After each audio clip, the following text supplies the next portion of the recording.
nos acompaña Flavia Intrucci,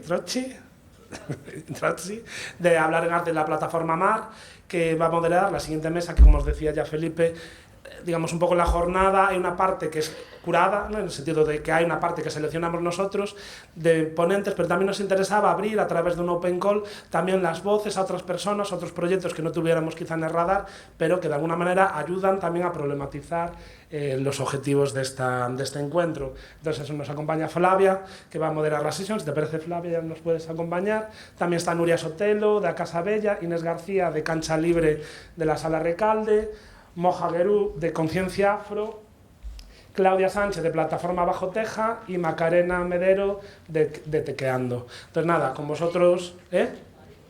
¿Cómo? Madero. Ah, de Macarena Madero, disculpa. Sí, pues nada, todos vuestros. ¿Está bien? Sí. Bueno, buenas tardes. Me sumo a los agradecimientos y, bueno, en parte porque estamos en familia, con muchos colectivos, iniciativas muy cercanas con las que tenemos oportunidad de trabajar. ¿Se escucha ahí? Bueno.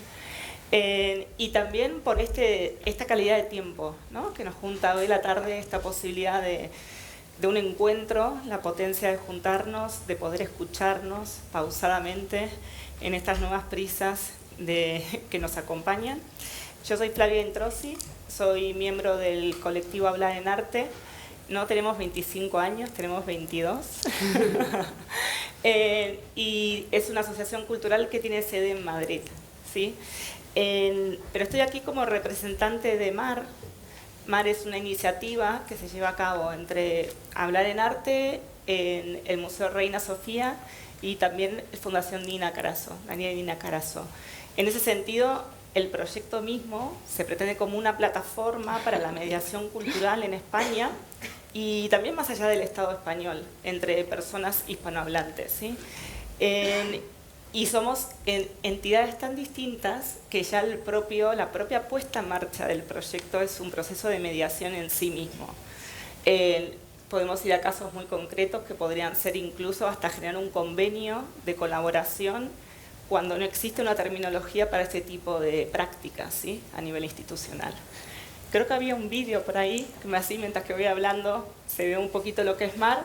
Presento eso muy brevemente y luego pasamos a las protagonistas de este encuentro, que son mis compañeras. Pero quizás MAR responde a tres necesidades que hay en torno a la mediación cultural.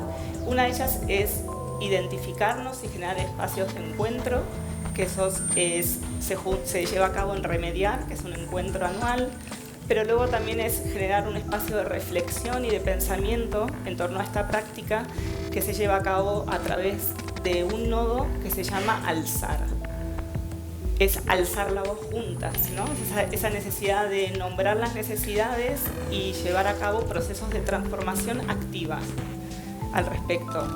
Luego, todos sabemos de la carencia y la importancia de documentar y relatar nuestra propia práctica, y esto se intenta construir a través de lo que es Caja, que es un archivo digital, tanto interno de la propia plataforma como a nivel internacional o con otros agentes. Y por último, que quería contarles, están las residencias, los procesos de investigación. Nosotros siempre decimos que la praxis es teoría. Por lo general, nuestra práctica está mucho más volcada a la experimentación, a la hibridez y mucho menos a ese tiempo consensuado, pausado de escritura. Y por lo tanto, estas residencias de investigación habilitan ese espacio, ¿sí?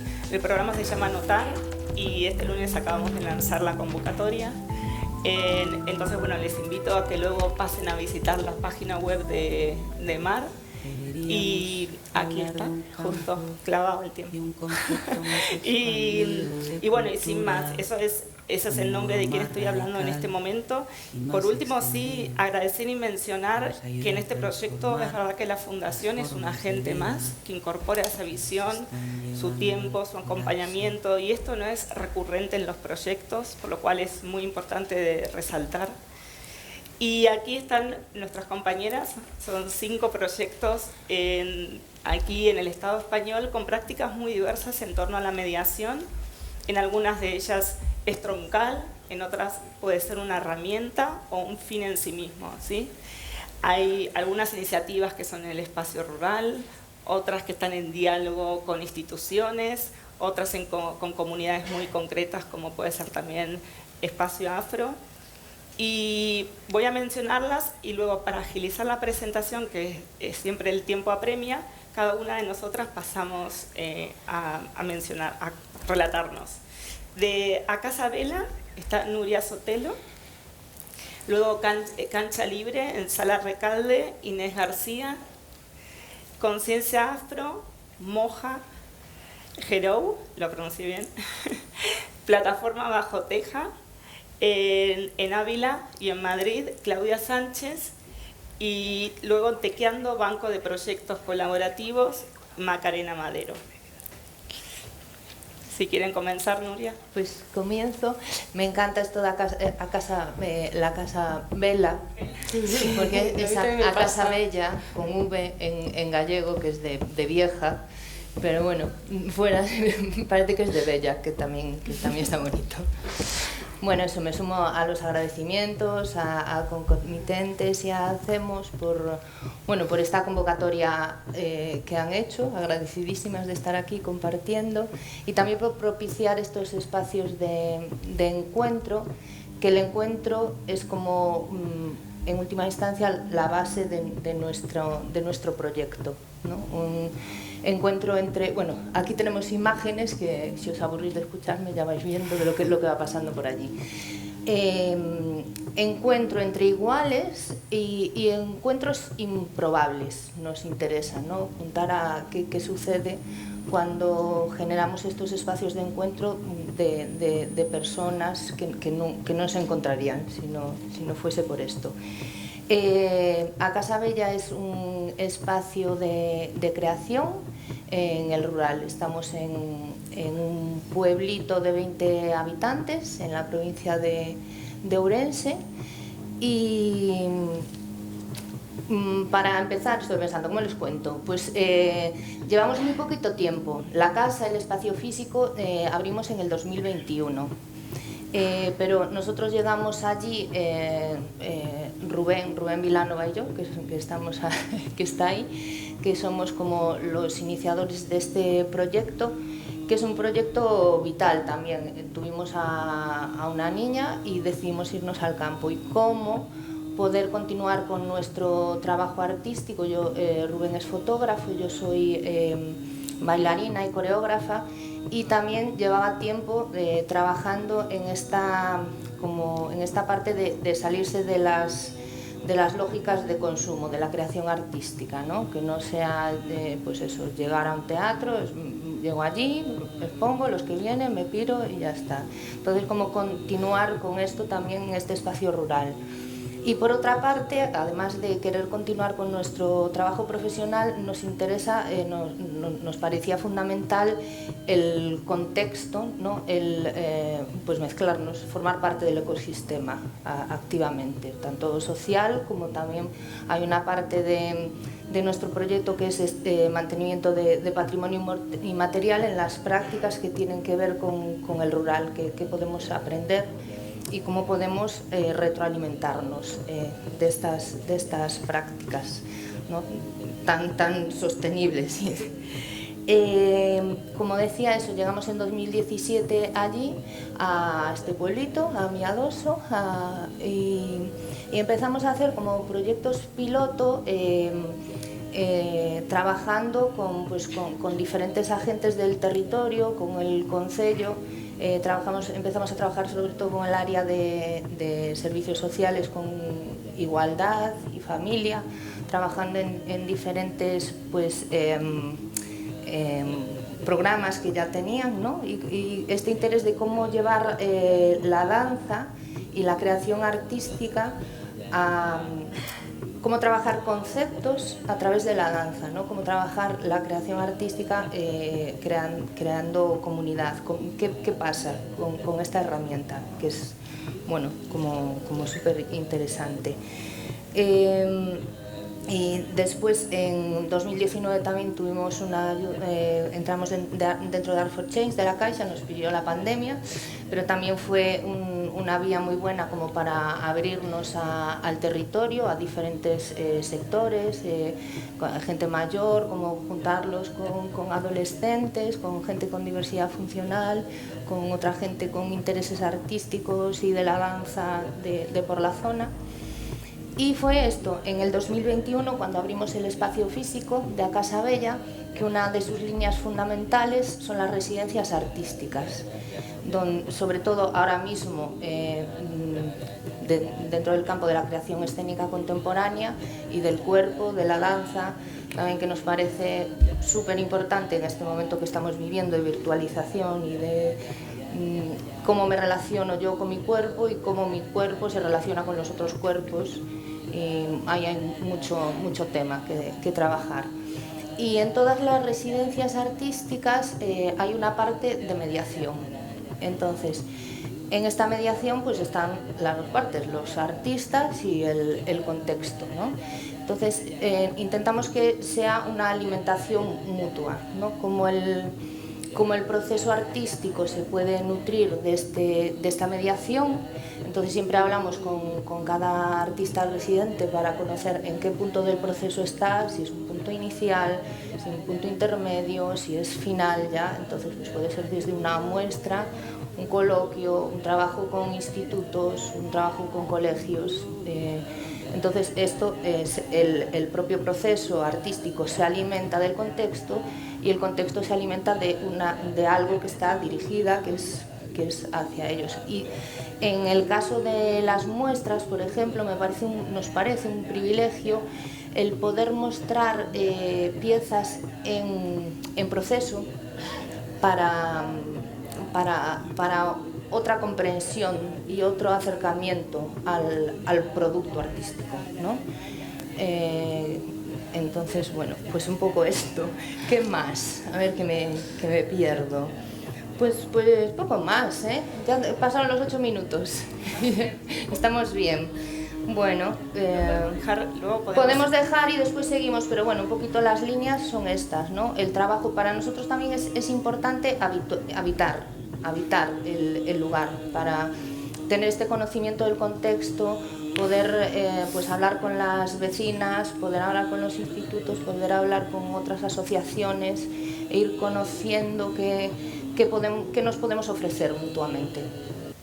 Muchas gracias, Noria.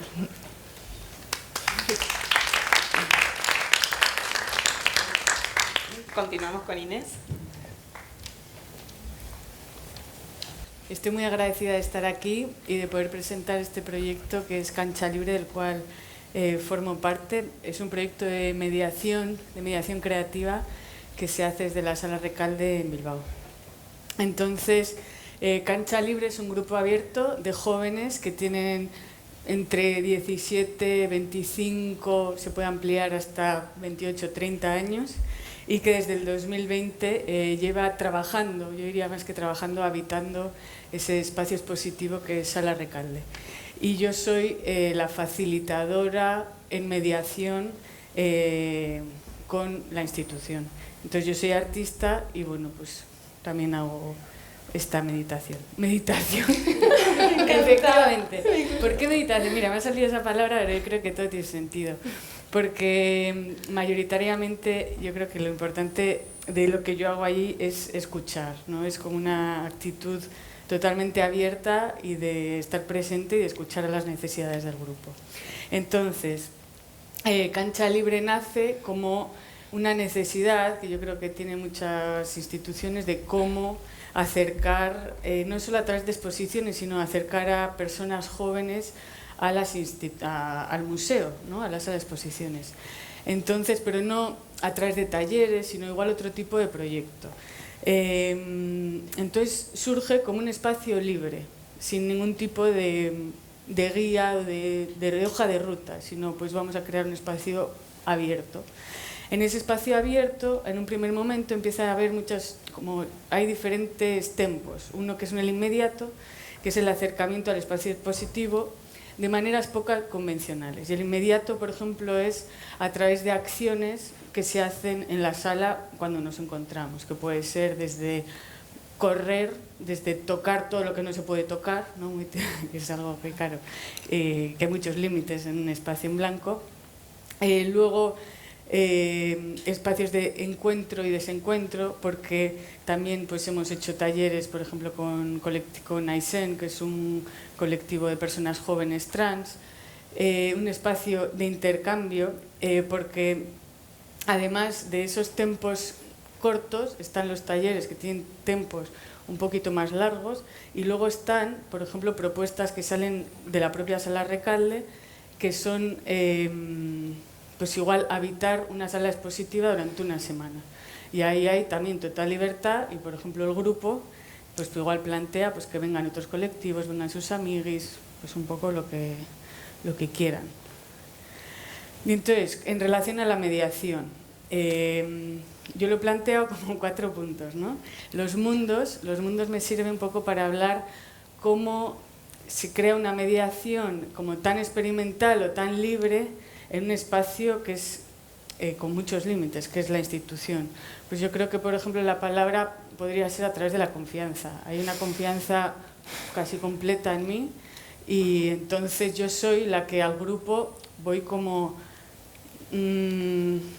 ampliando, o no, como son movimientos de contracción y de expansión. Pues muchas veces como les empujo, ¿no?, a traspasar límites, y en otros momentos pues igual no hay que ir por ahí, pues porque me van a echar la bronca, que me la echan muchas veces, pero porque es algo que forma parte de ello, ¿no? Luego, el siguiente punto, que son los niveles. Cómo se genera, cómo se trabaja una mediación con un colectivo que está en constante mutación. Es una época, ¿no?, un momento de cambio. Y entonces yo creo que lo que presto mucha atención es a las necesidades individuales y las necesidades del colectivo. Entonces, de esta manera, pues depende por las personas que vengan, porque no hay ningún tipo de... pues pueden venir una vez o pueden venir cuando quieran, o sea, y se pueden ir cuando quieran. Eso no... Bueno, es totalmente libre. Entonces, ¿cómo hacer que esas personas se queden? Pues empoderándolas, está claro, ¿no? A través de pues las virtudes, que igual de repente viene alguien que tiene, no sé, pues que igual cosas sociales o ha estudiado algo social, y dice, es que aquí no hay representación de personas trans. Bueno, pues vale, ¿y qué podemos hacer?, ¿no? Pues igual hay una exposición, tal, pues, y a partir, casi siempre reverberamos en relación a las exposiciones. Y entonces pues se plantea, por ejemplo, un taller de collage, que es lo que hace pues, la artista que era Idoia Montón en ese momento, que está expuesta en la sala. Y bueno, entonces luego sigo con los extras. Los extras es lo que yo creo que les aporta a esas personas jóvenes, que uno es la comunidad, una comunidad de otras personas jóvenes con intereses más o menos parecidos. Luego, una comunidad que se materializa a través de un WhatsApp que tenemos, que no está en la institución, sino solo nosotras, que ahí quedamos. ¿Cuándo es el próximo encuentro? ¿Cuándo podéis? Pues lo hacemos, tal. A través, por ejemplo, luego esa comunidad se generan vínculos, y ya se generan amistades, van a eventos solas o van a cosas, se presentan a proyectos aparte o simplemente quedan a tomar algo. Y luego también la Sala Recalde ha ido escuchando todo esto que está ocurriendo en Cancha Libre, y entonces muchas personas han trabajado de prácticas. Hay otra persona, por ejemplo, que ahora está remunerada haciendo un programa para jóvenes menos de 17 para abajo, y entonces es como una especie de puente a la profesionalización de personas jóvenes. Y luego el último apartado, que lo he llamado ayuda, es porque obviamente yo no estoy sola, y hay todo un equipo, que en realidad son Stisen S. Sumaga, que es la coordinadora de mediación, y Aliza Fernández, que es la directora de Sala Recalde, en las que hay un diálogo constante, hay también un seguimiento de qué cosas hacemos, qué necesidades hay. Son las que a veces pues proponen, oye, tenemos esta semana libre, ¿queréis hacer algo? ¿Cómo estáis? Que van tanteando la temperatura, ¿no?, de cómo está el grupo.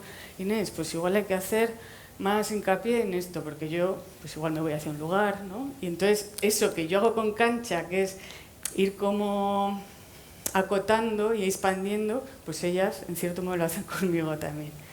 Y entonces, para acabar, un pequeño vídeo en el que del Instagram, porque el Instagram es como el medio de comunicación para, desde donde Cancha habla de como todas sus todas las cosas que hacemos, pero también un medio de captación, si se podría decir así, de las personas jóvenes. Hay días, lo bonito también es que no hay una especie de objetivos por parte de la institución, no es queremos que vengan de media 7 personas o 10, sino que es más ir haciendo, sabemos que es un proceso que va, que sube, que baja, que a veces hay 3, que a veces hay 12 y que evoluciona. Y yo creo que eso pues a mí también me da tranquilidad, como de no tener que llegar a ay, que estamos pocas personas. Pues no, no pasa nada, esto forma parte de procesos como tan mutantes, ¿no? Que al final Cancha Libre es eso. Y como veis, pues pueden ser propuestas desde es que hace mucho que no me mancho las manos. Hacemos unas camisetas y lo bueno es que la institución, claro, tiene todo material para poder, ¿vale? Para poder ponerte en el almacén a pintar, a dibujar o a lo que haga falta. Y creo que ya puedo ir cerrando, ¿no? Y bueno, os invito a visitar el Instagram de Cancha, así que muchas gracias.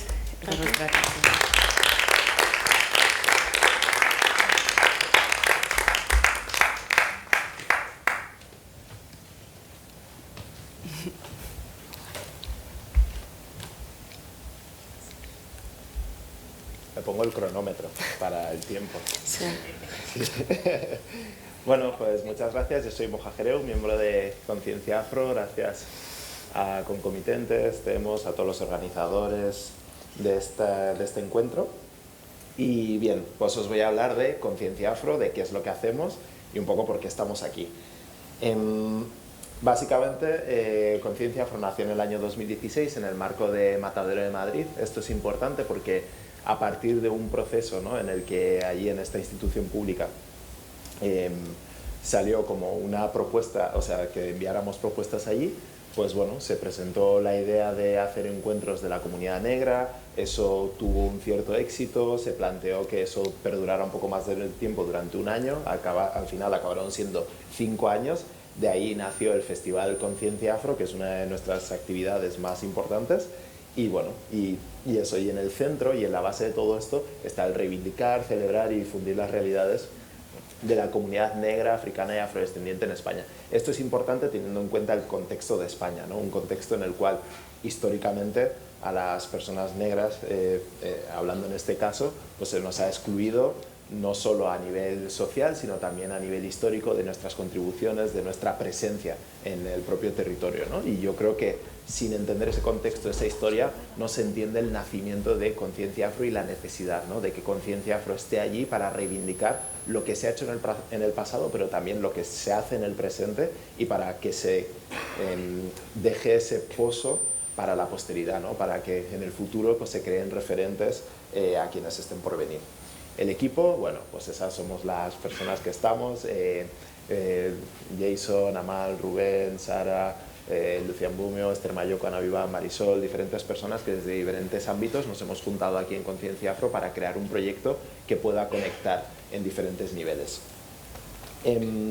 Aquí una muestra de a qué público llegamos, ¿no? Esto es importante, la comunidad afro es muy amplia, es muy extensa, dentro de la que vive en España, pero también, por supuesto, fuera, ¿no? Estamos hablando de lo que hay en el propio continente africano, pero también en las diferentes diásporas, ¿no? Yo creo que Conciencia Afro siempre ha nacido con la intención de pensar en la comunidad negra, africana y afrodescendiente en un sentido muy amplio, ¿no? Que dé un poco igual desde qué territorio o desde qué lugares que encuentren, ¿no?, Conciencia Afro como un lugar en el que puedan desarrollar los proyectos, puedan encontrarse con otras comunidades y puedan crear, ¿no?, y pensar en el futuro, en el presente y en lo que está por construir, ¿no? Entonces ahí hay como un ejemplo también como de diferentes personalidades, que eso siempre como queda muy bien, ¿no? Como las diferentes personas que de un modo u otro se han acercado y han entendido que Conciencia Afro ha podido ser un lugar en el que presentar sus proyectos, lanzarlos, con el que contribuir y con el que hacer, ¿no? que la comunidad negra, africana, afrodescendiente en España pues pueda ir avanzando, pueda ir progresando y salir de esos espacios de exclusión de los que comentaba antes. Dentro de esto es importante, ¿no? Las diferentes instituciones, entidades con las que hemos ido colaborando desde el nacimiento, ¿no? En el año 2016 estamos hablando tanto de otras organizaciones creadas por personas negras, africanas, afrodescendientes, como entidades culturales, sociales de todo tipo. Y esto es súper interesante porque creo que en los últimos años nos hemos consolidado desde ese lugar, ¿no? Como un lugar en el cual y en una posición en la cual como comunidad negra podemos conectar tanto artistas, referentes, periodistas, hemos hecho como actividades y encuentros de todo tipo y hemos sido capaces de conectarlos con diferentes niveles e incluso, ¿no? Es como una de las cosas más agradables de ver es como proyectos o personas, ¿no? Que empiezan con algunos proyectos propios o comunitarios dentro de Conciencia Afro o en algo que ha creado Conciencia Afro, ves que va progresando, ¿no? Y se va creando algo que es mucho más amplio y mucho más extenso. Y os quería hacer como un breve repaso de algunos de los proyectos. Yo creo que es importante que empecemos por el Espacio Afro, que lo inauguramos en abril de 2021 y es el lugar en el que sucede todo. Está en Madrid, en la zona de embajadores.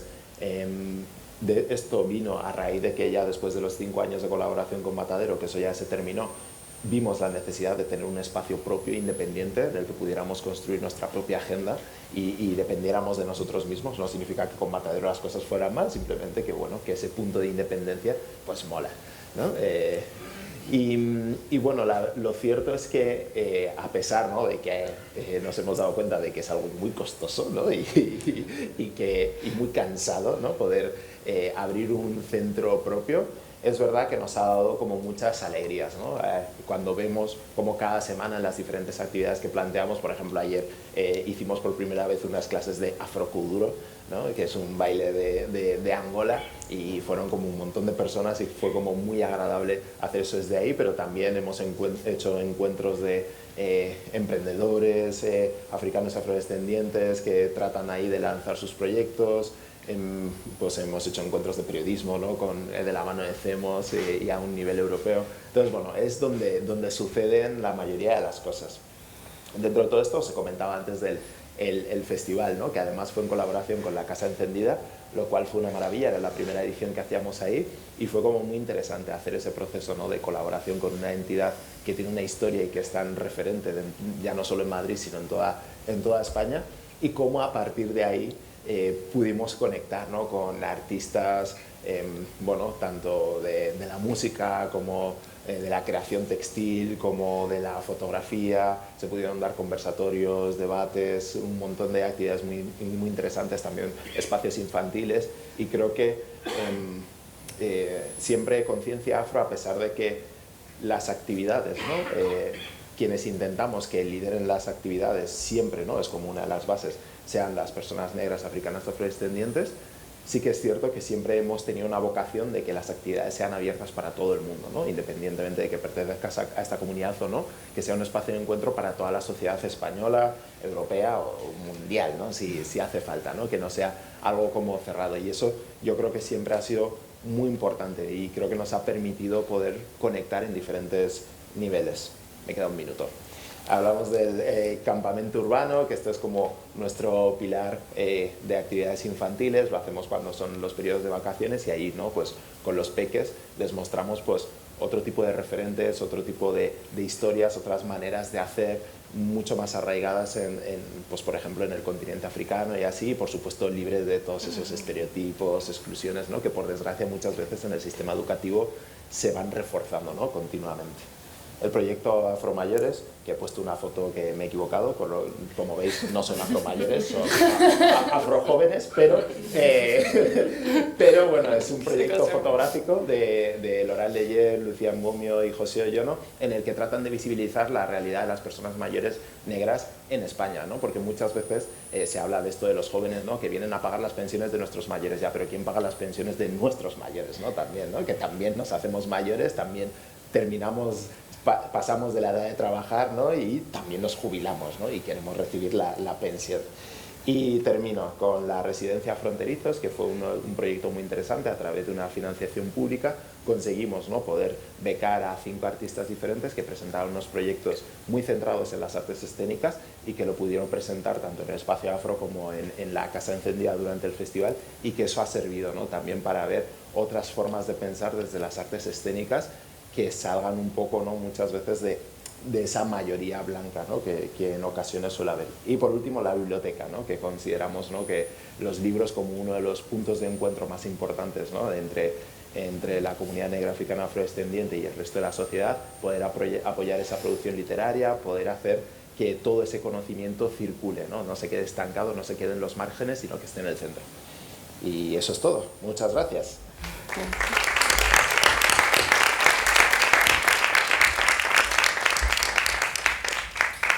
Muchas gracias.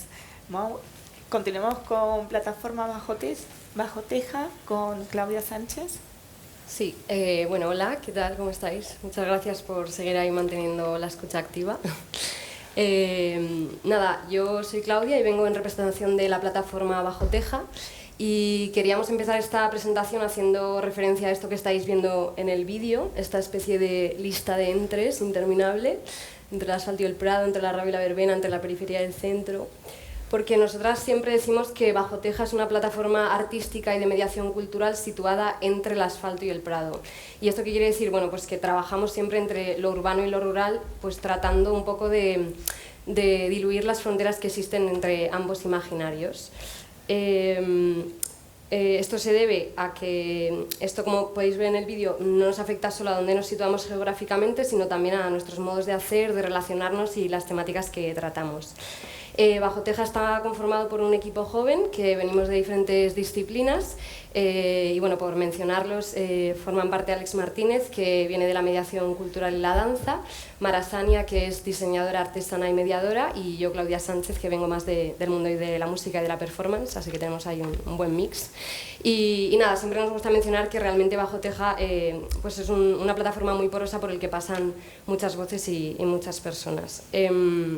Nuestros modos de hacer tienen que ver con la reivindicación y la puesta en práctica de 3 elementos clave, que son las artes vivas, como puede ser el teatro inmersivo, la performance, la música, la danza, los saberes tradicionales, especialmente el bordado, las tradiciones locales, la comida y el folclore, y lo queer. Lo queer no tanto como una estética o un contenido explícito, pero sí como una visibilización de quiénes somos y de qué implica, pues, pertenecer al colectivo LGTBI y trabajar en ciertos contextos rurales.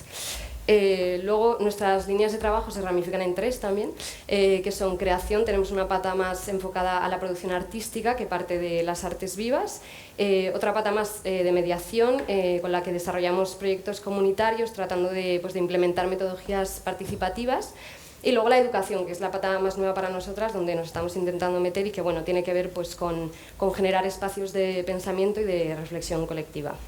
Llevamos desde el año 2020 trabajando desde 2 espacios muy diferentes. Uno es la Casa Bajo Teja, que está en San Lorenzo de Tormes, un pequeño pueblo de Ávila, y el otro es la ciudad de Madrid, que es la ciudad en la que hemos nacido. Trabajamos desde estos 2 lugares tan diferentes y eso pues a veces conlleva muchísimos quebraderos de cabeza y muchos viajes en autobús. Porque tenemos un pueblito de 33 habitantes, en verdad menos en invierno, frente a una ciudad de casi 7 millones, una región de casi 7 millones. Pero bueno, lo hacemos con la intención pues eso, de diluir ese binomio del que os hablaba, ¿no? De la ciudad y el rural, y bueno, y de conocer mejor ambos territorios. En Ávila más concretamente lo que hacemos son eventos y actividades culturales para la comarca, como pueden ser festivales, convivencias artísticas, talleres y laboratorios ciudadanos, siempre en colaboración con la sociedad civil, la ciudadanía y las administraciones locales. Y luego en Madrid nuestra presencia pasa más pues, por sensibilizar y generar una resistencia en torno pues, a la hegemonía de la ciudad. Y luego trabajamos a partir de dos grandes temas, ¿no? Digamos que hay como dos temas que nos interesan mucho, que son la ciudad rural y la democracia cultural. Y este concepto de ciudad rural nos atraviesa de una manera personal porque tiene que ver con esta cosa de estar, pues a veces un poco locura entre la ciudad y este pueblo, ¿no? Del que os hablo.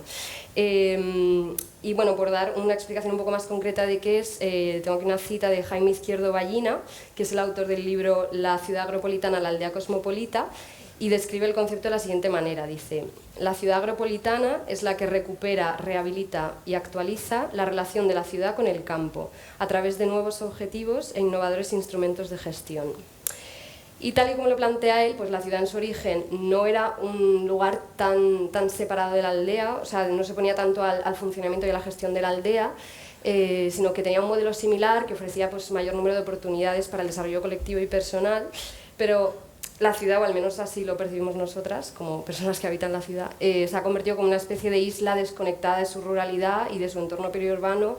Y bueno, esto no solo en términos de soberanía alimentaria, ¿no? Que es lo primero que se podría pensar, sino también en términos culturales y comunitarios. Y bueno, desde el punto de vista urbano, como os digo, pues nosotros nos hacemos cargo de que habitamos un lugar que funciona muchas veces como centro de poder y que suele ser la ciudad la que teoriza sobre el rural. ¿No? La ciudad que se entiende como un lugar de producción y el pueblo, o sea, el rural que se entiende como un lugar de ocio y descanso.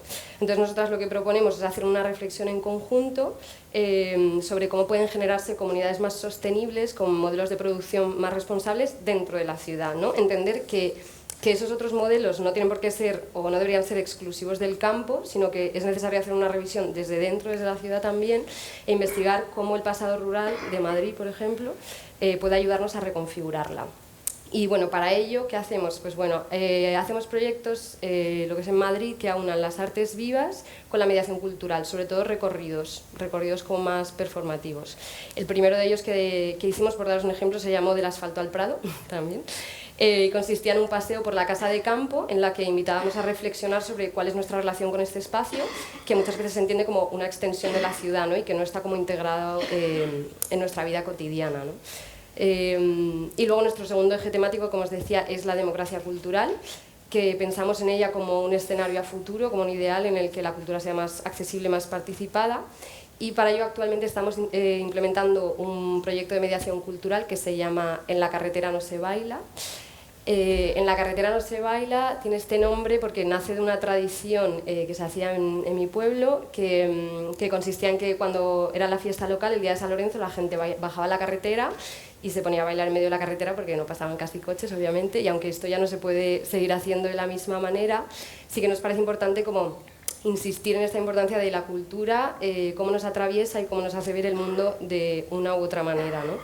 Y bueno, para llevar a cabo el proyecto lo que hacemos son encuentros mensuales con un grupo de personas de la comarca del Barco de Ávila-Piedrahita, que es esta región de la que os hablo, en torno a la idea de cultura, su accesibilidad, cómo puede ser más participada, cómo convertirse en agentes culturales, y dedicamos estos encuentros a la conversación en una primera parte, pero ahora estamos entrando más en una parte de codiseñar con la ciudadanía eventos que se implementen ahí en diferentes pueblos de esta comarca, ¿no? Como con la intención de dar herramientas y metodologías a la gente para que pueda continuar por sí sola.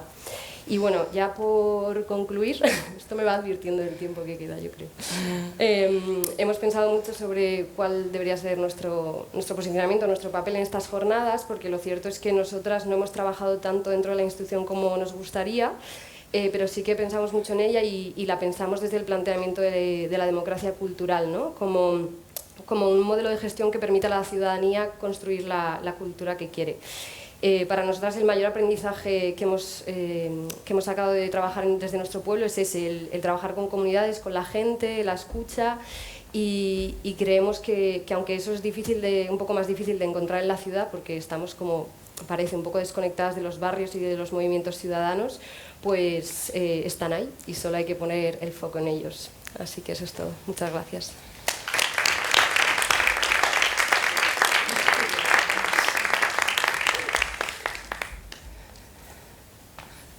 Y bueno, concluimos este ciclo ahora con Tequeando, con Macarena Madero,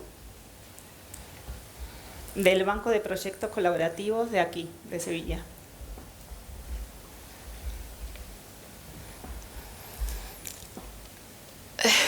¿Qué tal? Muchas gracias. Estos días o las últimas semanas, mientras pensaba en la intervención, se me han cruzado varios libros que no tienen que ver directamente, pero que yo, que tiendo a mezclarlo todo, al final han acabado teniendo que ver. Entonces esto, que son unas imágenes que he ido entremezclando, son una invitación a componer el relato conmigo. Así que no me voy a detener en las imágenes, es esa invitación a jugar con las palabras que de aquí vayan saliendo. Bueno, yo trabajo en Tequeando, que es una entidad que acompaña e impulsa prácticas artísticas colaborativas, y es desde Tequeando, en colaboración con el Instituto de la Cultura y las Artes de Sevilla, del ayuntamiento de aquí, que veníamos haciendo una colaboración previa. Presentamos a la Fundación Caraso, a la línea de la convocatoria de Alianza por una Democracia Cultural, presentamos una propuesta que se materializa, que es seleccionada y que se materializa en este banco de proyectos colaborativos. Es un programa de arte, mediación y territorio que trabaja o que opera o que es generado entre artistas, agentes sociales, ciudadanía, mediante la creación de estas prácticas artísticas en contexto.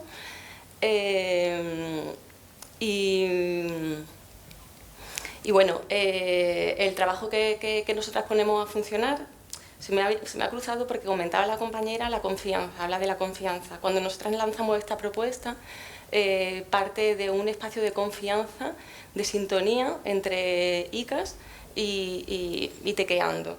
Y es desde aquí que tiene lugar lo que hasta ahora ha operado. En junio se produce un cambio de gobierno que va a generar una serie de transformaciones que justamente a lo que apuntan es a vamos a construir de nuevo los espacios de confianza o ver si es posible construirlos, pero bueno, lo comparto como compartiendo el marco, ¿no?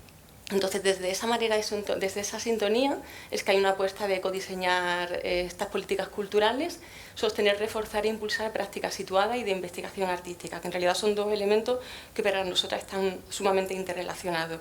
Este banco de proyectos colaborativos mana de una anterior línea de apoyo a la cultura en el ICAS, que se llama Banco de Proyectos. Hay una evaluación, se detecta una necesidad clara. El Banco de Proyectos quería, estaba impulsando un tipo de hacer cultura basado fundamentalmente en poniendo en el centro la investigación artística, pero carecía de una serie de sostenes. Entonces, cuando nos juntamos, lo que decimos en primer lugar es esta necesidad de un equipo de acompañamiento que funcione como un segundo sostén al que ya había, que era el económico, y también que medie y traduzca el uso de otro segundo sostén que también estaba, pero que no acaba de ser utilizado o tan utilizado, que era el uso de espacio y de equipamiento, de infraestructura del ICAS, aunque no solo. ¿Vale? Entonces, bueno, detectando estos tres elementos es que codiseñamos esta convocatoria, lo hacemos entre Tequeando, ICAS y Zoe López Mediero, de Intermedia Matadero. Ella estuvo trabajando como asesora, maravillosa, gran sabiduría. Y bueno, esta diapositiva es un poco para ejercicio de transparencia, pero también para dar un poco la idea de la escala de lo que estoy hablando y también ayudar a situar las apuestas, ¿no? Las apuestas y la sostenibilidad, en qué se traducen realmente después. Para llevar a cabo ese codiseño de prácticas, de políticas culturales y el refuerzo y sostén de las prácticas situadas, es que llevamos a cabo, implementamos estas acciones.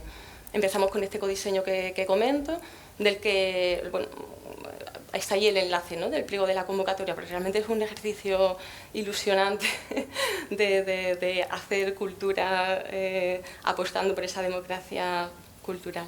Y de ahí destacar, bueno, pues que para ayudar a situar, porque como era la primera vez que se lanzaba esta convocatoria aquí en Sevilla, para ayudar a situar los proyectos que se presentaran, lo que hacemos es que, bueno, eso está contenido, es un ejercicio pedagógico también, el propio pliego, ¿no? Y bueno, hay tres modalidades a las que pueden presentarse los proyectos: en la alianza, agentes culturales en alianza con colectivos ciudadanos, en alianza con espacios educativos y en alianza con espacios profesionales. Mientras digo esto, se me viene cuando al principio presentaron Hacemos y la importancia que ha tenido en el territorio a nivel de mediación, y bueno, lógicamente estábamos mirando ahí cuando también estábamos haciendo esto, así que gracias. Vale, lanzamos el pliego de la convocatoria. Antes de abrir la convocatoria se habilitan una serie de espacios formativos para ayudar también a situar a los proyectos. Y una vez que se abre la convocatoria se abre una oficina de atención que intenta acoger tanto cuestiones de fondo como de forma, y por eso es que es un espacio abierto en el que entran, no es individual, sino que son diferentes personas las que se van presentando, vamos compartiendo las dudas que hay y de esas dudas luego se van volcando en un documento de preguntas frecuentes que ayuden también a situarse de cara a la convocatoria. Fomentando espacios cooperativos, ¿no? Pese a que sea una convocatoria competitiva. Por otro lado, bueno, pues, tiene lugar una comisión mixta de valoración, cosa que antes no había tenido lugar en el precedente del banco de proyectos, y se seleccionan, y bueno, se hace una devolución también por higiene y también por devolución de la foto que nos llega cuando vemos lo que se ha presentado. Hay una relatoría, una devolución de la relatoría del proceso de valoración. Se seleccionan 6 proyectos, que son estos de aquí, atendiendo a criterios importantes dentro de la convocatoria, fundamentalmente cómo están articulando, qué metodologías, cómo se articulan con las comunidades, cómo detectan esas necesidades, cómo se redistribuyen los recursos, cómo se devuelven los saberes. Y además también atendiendo con una lógica de distribución de temáticas, territorial, de cuerpos, de saberes diversos. Es por ahí por lo que se seleccionan estos 6 proyectos. ¿Vale? Y a partir del momento en el que son seleccionados, lo que hacemos es que la programación del banco de proyectos se va a constituir en base a lo que estos proyectos van generando, a los procesos de reflexión y a los procesos de producción. Damos acompañamiento desde un equipo ampliado de mediación, que está basado en un equipo de comunicación, de evaluación y de mediación artística o metodológica propiamente. Además se genera un archivo online que funciona como un espacio colaborativo en el que invitamos a que los proyectos se narren en primera persona. Y además también de esta programación que emana de los propios proyectos está la programación que ofrecemos el espacio el equipo de mediación en base a la escucha de lo que se está dando.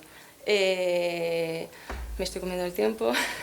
Vale, bueno, esta es otra de las imágenes y bueno, me quiero quedar un poco con que lo que hacemos es una mediación no aséptica. Ante la pregunta de qué tipo de mediación hacemos, es una mediación no aséptica que se mete en el fango, en tensión entre la escucha, el respeto, el cuidado de los tiempos diversos, de las necesidades diversas, pero al mismo tiempo intentando incidir en transformaciones que son necesarias, transformaciones que están operando de abajo arriba y que tienen que ser recogidas desde la administración, y es desde ahí que nosotros intentamos articular y poner el cuerpo y dialogar con la institución para que esto sea recogido.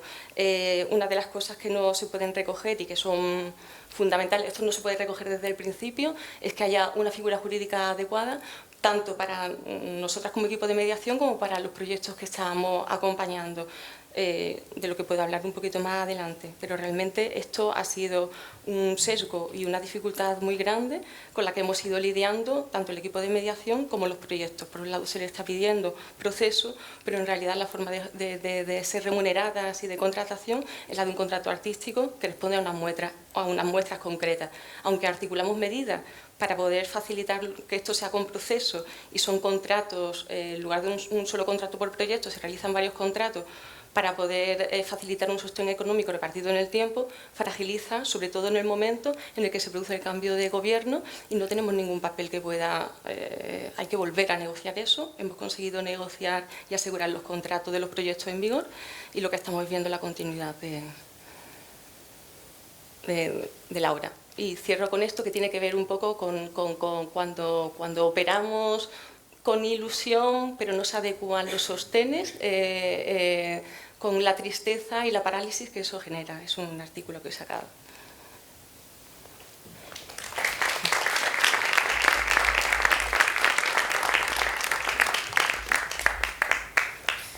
Muchas gracias. Bueno, se han mencionado varios conceptos que creo que todos los que desarrollamos nuestra praxis en estos ámbitos son cruciales, ¿verdad? Como la confianza, la escucha, los tiempos, bueno, la reacción a los determinados imprevistos. Teníamos pensado una serie de preguntas que eran una para cada uno de los proyectos, pero creo que realmente quizás llegados a este punto, que estamos un poco más apremiantes, pero también luego de que se han mencionado varias de estas cuestiones que hemos compartido hoy, en un momento previo, también juntas nosotras, nos surgían algunas preguntas que quizás se puedan compartir, más que nada, Inés, en el caso tuyo que trabajas con jóvenes, luego en Casa Bella, yo la diría en Argentina, que se trabaja en un contexto rural, ¿verdad? Y por ejemplo, en Espacio Afro, ¿cuáles son los aprendizajes de estos 2 o 3 últimos años desde que se han conformado vuestras iniciativas con su contexto más cercano que puede llegar a ser? En Espacio Afro, el tener un espacio constituido en un vecindario, cómo son esas estrategias de mediación con las vecinas de un contexto rural, en pueblos que son muy pequeños, y también, como estabas comentando antes, Inés, ese marco de trabajo que es la institución, ¿no? ¿Cuáles son esas estrategias de mediación y aprendizajes en estos contextos? Adelante, Vale. adelante. Ya, va. O sea, yo creo que el aprendizaje más, bueno, pues personal, pero yo creo que para la institución es como ser cada vez más líquida. O sea, una institución que pueda moldarse a procesos líquidos, mutantes, libres. Y yo creo que ha sido un aprendizaje mutuo. O sea, que Cancha Libre le ha ido enseñando a la institución, o a esas personas al final que también conforman la institución, como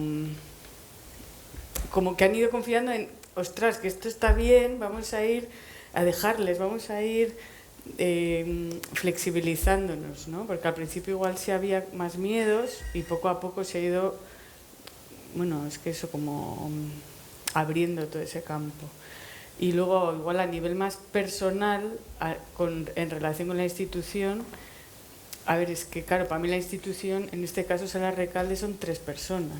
Entonces, es una relación humana. O sea, que la institución en este caso no es como un castillo impenetrable, sino que son relaciones en las que vamos entendiéndonos, vamos tirando o no, soltando. Y entonces, el aprendizaje a veces es a pedir que se puede, ¿no? Y decir que si se pide, si porque se necesita, eso también es algo que he aprendido, que vale, ¿qué necesitáis? Pero que, o sea, que si pedir por pedir no, sino que cuáles son vuestras necesidades como grupo.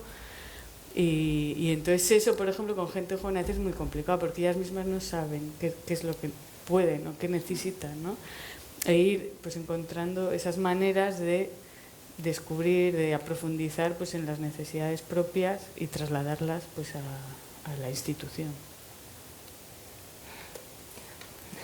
Pues a ver, aprendizaje en estos últimos primeros primeros 3 años.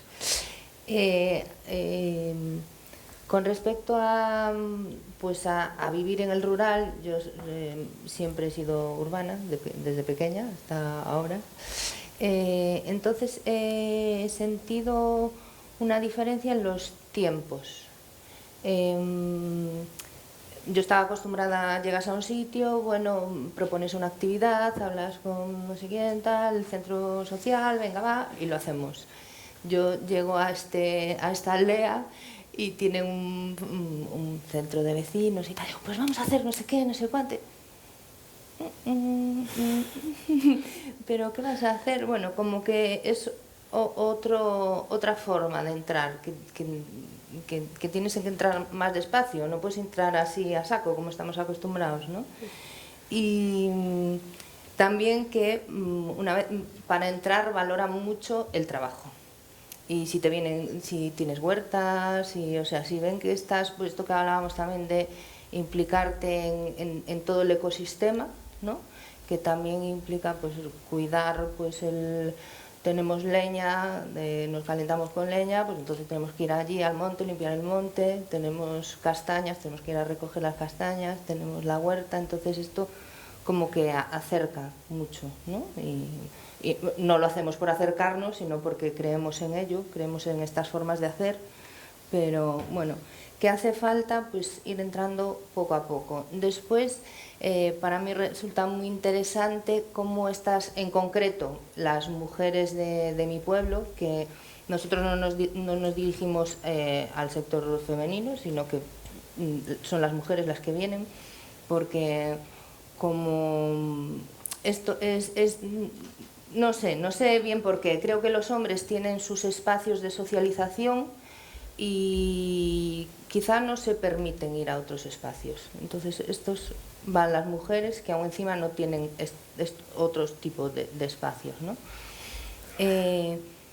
Son un público muy interesante. Quizás cierto tipo de procesos y propuestas que se han hecho en Casa Bella y de las que han participado estas expertas ahora en creación escénica contemporánea, a lo mejor si las llevas a un teatro donde mujeres de 70, 80 años están acostumbradas a ver sus obras de teatro clásicas, de texto, de repente ven esto y como que ahí se juzga más, ¿no?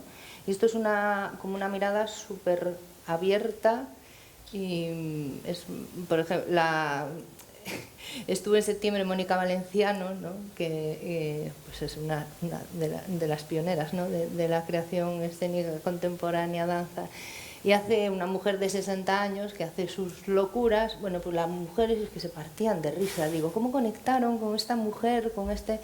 Entonces, bueno, esta sorpresa de... Bueno, sí, sorpresa de qué bien entran, ¿no? Y también que nosotros no somos misioneras de la cultura, del arte, ni de la creación artística, ofrecemos un lugar de encuentro. Para mí es lo fundamental. Y a partir de ahí pasan cosas. Me preguntaba Macarena, ¿qué crees que antes viniendo hacia aquí, ¿no? ¿Qué está sucediendo? Digo, todavía no lo sé, pero algo está sucediendo. No, todavía no sé qué está sucediendo, es poquito tiempo, pero ahí siguen viniendo, ahí sigue habiendo interés, eso. Bueno, por ahí un poco puede ser, no sé. Yo creo que uno de los grandes aprendizajes desde que se ha abierto el espacio afro ha sido toda la parte económica, ¿no? Y las posibilidades, ¿no? que ofrece y que no ofrece. Creo que el haber pasado de estar en una institución como Matadero, ¿no? Que permitía financiar las actividades, a tener que generar, ¿no? ese capital económico para poder continuar con la actividad, ha sido un proceso muy fuerte, muy inmediato, y que además tenía la cosa de abrir un nuevo local al que había que hacer una reforma integral, ¿no? Entonces yo creo que eso, por un lado, ha sido un aprendizaje, ¿no? Como hacer esa transición a este nuevo modelo. Por otro lado, también nuestro compañero Rubén H. Bermúdez, en prácticamente todas las reuniones de equipo que hacemos, siempre habla de que no abusemos del entusiasmo, ¿no? Que muchas veces, porque eso abre la puerta a la precarización, de cómo en nuestra comunidad, ¿no? Como hay tantas personas que quieren hacer un montón de cosas y te dicen voluntariamente, etcétera, etcétera, y cómo Conciencia Afro tiene que mantener la calma y no abusar de ese entusiasmo, ¿no? Para no mantener esa maquinaria de precarización que sabemos que dentro de nuestra comunidad, de la comunidad negra especialmente, es muy fuerte, ¿no?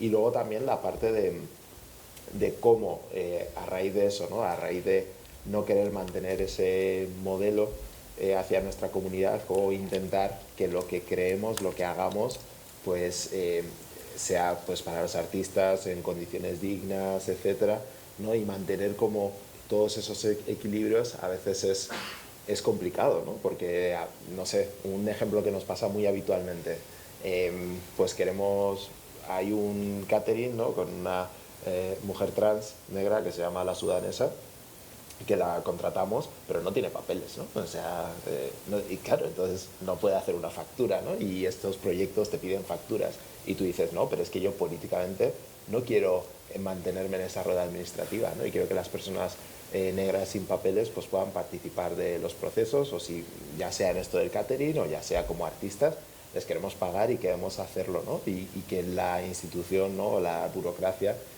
que muchas veces es racista, no nos coarte, ¿no? Por ahí. Entonces, como toda esa reflexión económica las vamos haciendo y vamos viendo, ¿no? Cómo poco a poco nos vamos posicionando, nos vamos formando, vamos aprendiendo para lidiar con ello, ¿no? Entendiendo el contexto en el que estamos, la comunidad a la que nos dirigimos y qué papel juega concienciación todo eso.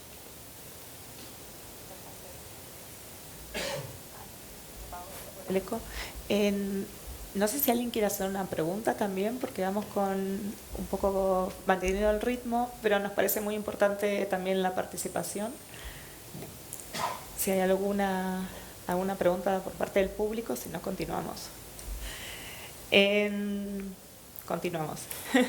Y en relación con lo que estábamos hablando, ¿no? Como entablado la necesidad de buscar colaboraciones, compañeras de viaje y demás, quizás Bajo Teja, es verdad que es un proyecto muy reciente, pero nace a su vez en red con varias instituciones, ¿no? A nivel local y también incluso internacional.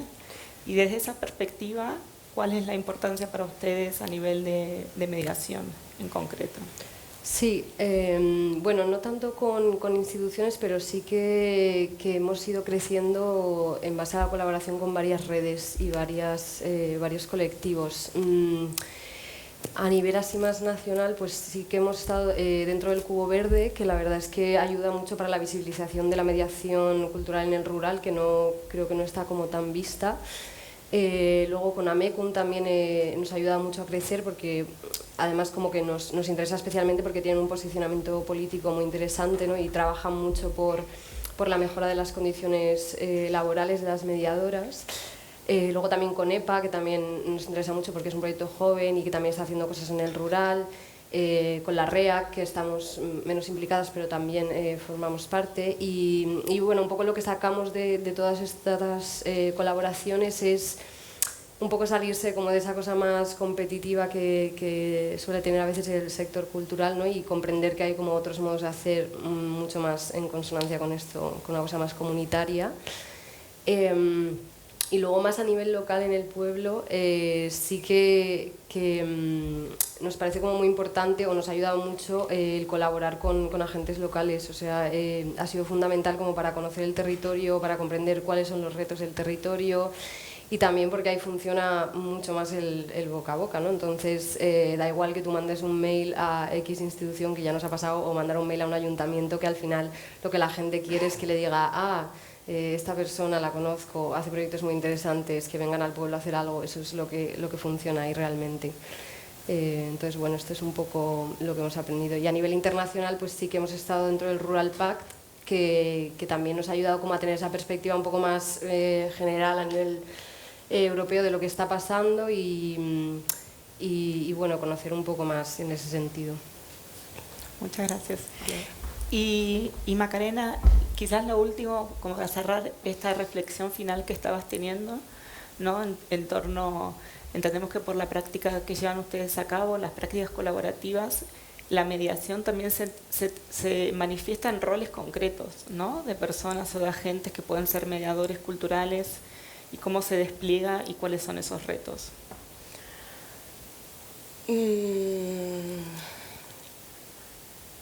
Bueno, por un lado, como comentaba, la mediación entendida de una manera expandida con este grupo. Claro, yo estoy solo yo aquí, pero somos muchas las que están detrás, muchas dentro del equipo de evaluación, un equipo de comunicación, como decía, ese acompañamiento más desde la mediación artística que llevamos Santi Barber y yo, Lucía Sel y Cristina Serván en evaluación, y Patricia Luque y Blanca Crespo en comunicación. Entonces, Por un lado, están esos diferentes roles y saberes que aportamos cuando acompañamos, que permiten también dar un paso adelante y un paso atrás. Porque como los procesos tienen diferentes momentos, pues hay momentos en los que necesitan más de una cosa que de otra, o porque realmente tienen una autonomía muy grande y justamente el acompañamiento, este acompañamiento que hablaba antes no aséptico, pues es que no lo necesitan, porque es que tienen una gran necesidad y capacidad de enunciarse de viva voz, ¿no? ¿Cómo lo llevamos también? Entendiendo, preguntándonos e invitando a preguntar, desde una práctica que invita mucho a un autocuestionamiento y a un cuestionamiento también de los propios proyectos y luego también en relación con el ICAS, lanzando, tensando, para que salga a la luz pues aquello que es necesario para llegar pues a esos horizontes ecosociales más justos y más sostenibles. Y también se me vienen, pues yo vengo de las lógicas de las prácticas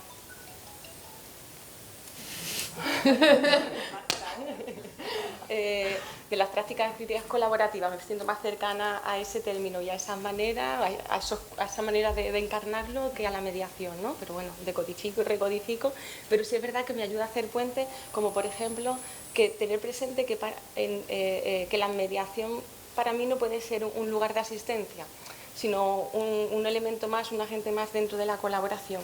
Y esto es complejo cuando representas muchas cosas, ¿no? Porque si estás trabajando y mediando con la institución, representas también la institución.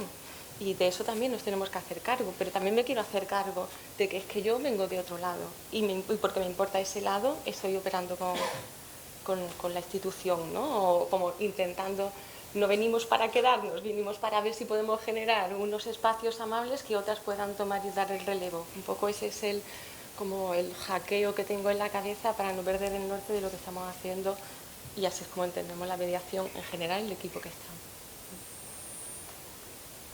Muchas gracias. Si hay alguna pregunta final, si no, damos paso a Fran y la próxima mesa. Y bueno, por último, sí, agradecer nuevamente a las compañeras y obviamente que hacemos a concomitentes y demás, pero hay varias cuestiones que quedan resonando de esta mesa que finalmente pues se pueden continuar en la siguiente, ¿no? Con el diálogo, o sea que no termina aquí.